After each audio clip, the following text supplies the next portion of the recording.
Oke, berjumpa lagi bersama kami. Lalu kakek Tailong berkata, tulang apa yang keluar dari tubuh bocah itu dan apa yang bocah itu pegang? Saat ayah Rongrong melihat, ayah Rongrong berkata itu punya Hotim. Lalu kakek Tailong bertanya kepada Tang San, membunuh diri. Kau anak dari Tang Hu? Lalu Tang San menjawab, iya. Tak lama setelah itu, kakek Tailong pun melutut kepada Tang San. Mungkin ia tahu bahwa Tang Hu itu sangat kuat dan luar biasa. Lalu, Tang San pun menyuruh kakek Tailong untuk bangun. Lalu mereka berkata, selamat datang Anda di Akademi Shrek. Lalu mereka mengajak untuk masuk ke dalam ataupun beristirahat di dalam.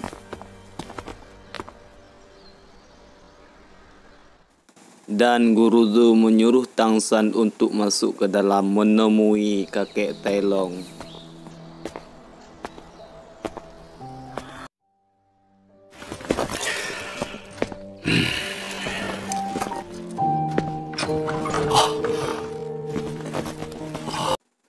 Saat Tang San masuk ke dalam, kakek Tailong bersama cucunya berlutut semua kepada Tang San. Lalu Tang San menyuruh mereka tidak berlutut kepadanya. Lalu Tang San pun bertanya kepada kakek Tailong, siapakah ayah Tang San sebenarnya?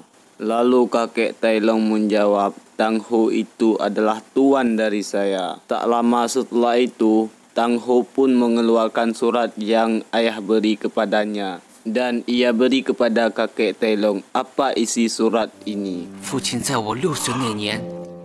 Karena setelah ayah Tang San memberi surat itu, ayah Tang San tidak kembali selama 6 tahun. Saat kakek Tailong membaca surat itu, ternyata isi surat itu, ayah Tang San kembali ke Istana Tulo untuk mengambil apa yang akan menjadi miliknya. Dan ayah Tang San juga menulis bahwa dirinya tidak berguna. Saat kakek Tailong membaca itu, kakek Tailong menangis karena ia berkata tidak berguna. Lalu kakek Tailong berkata, bagaimana Tuan mengatakan tidak berguna?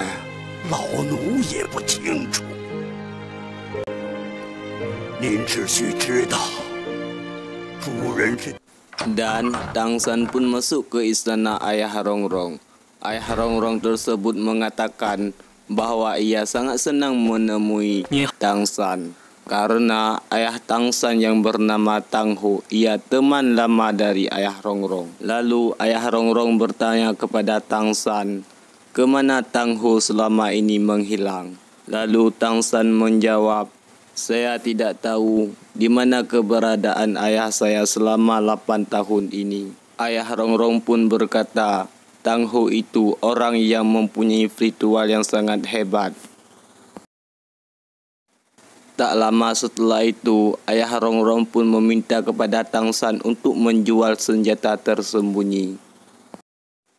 Lalu Tang San menjawab, ia tidak ingin menjual senjata tersembunyi. Dan film pun berakhir. Kita akan sambung di episode selanjutnya. Bagi kalian yang belum subscribe, harap di subscribe dan hidup notifikasi biar kalian tahu bahwa kami sudah update video selanjutnya. Wassalam cerita film. 蓉蓉的那株是我送给她的，怎么能要回报呢？